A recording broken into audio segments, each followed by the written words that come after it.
Welcome to Win the Day from Back to the Bible. I'm your coach, Pastor Nat, helping you stay spiritually healthy and fit.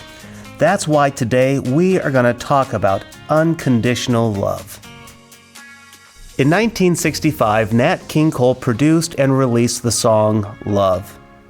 Nat would sing, "Love is all I have to give to you. Love was made for me and you." Now I know I sound nothing like Nat King Cole, but he does have a really cool name. But in those two lines that I just sang, Nat identified what a woman wants and what a husband can provide. You know, it reminds me of what Paul would say.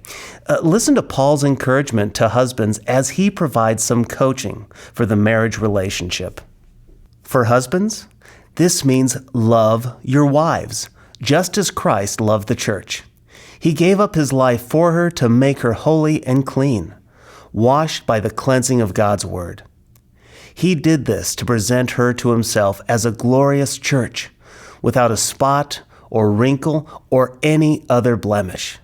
Instead, she will be holy and without fault. In the same way, husbands ought to love their wives as they love their own bodies. For a man who loves his wife actually shows love for himself. No one hates his body, but feeds and cares for it, just as Christ cares for the church, and we are members of his body.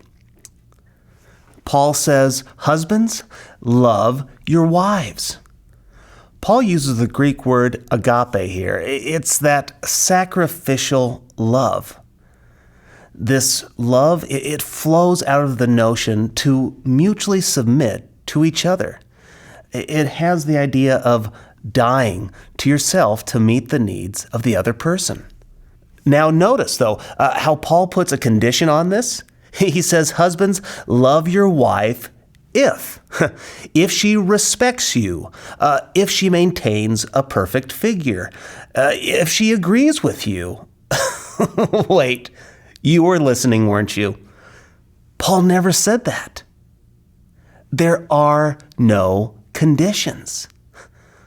Paul says, just love your wife, no matter what.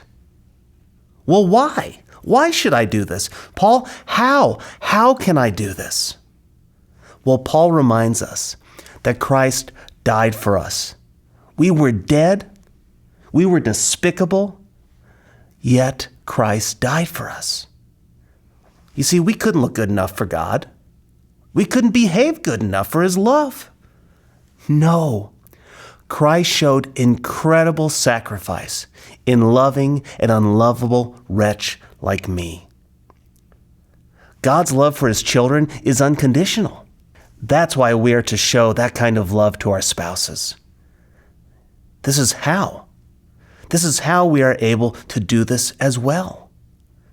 By God's grace, we are conduits of his love, his mercy, and his grace. Paul does give us some practical advice, though. He tells us how to demonstrate this love. He says Jesus died to sanctify or to make clean the church. Well, husbands are to provide and protect for their wives. I get so angry when I hear husbands leading their wives into compromise, whether it's to watch pornography or some other garbage on Netflix or other services.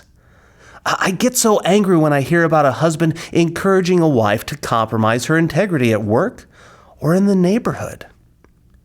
You see, we are to provide and to protect in this love. Now, today, you may not be married, and you may never want to be married. That's okay. This idea of loving well, it applies to us all. So here's my challenge for you today. If you're married, identify one way that you can love your spouse with sacrificial love, with that love that provides and protects from the garbage of this world. If you're not married, identify one person that you can show this sacrificial love to as well. As Christians, we are called to be ambassadors for Christ. Paul would call us imitators of Christ. So today, show that agape love to someone you know, and then point them back to God. He is the giver of the love we give, so let's give it freely. Now go win the day.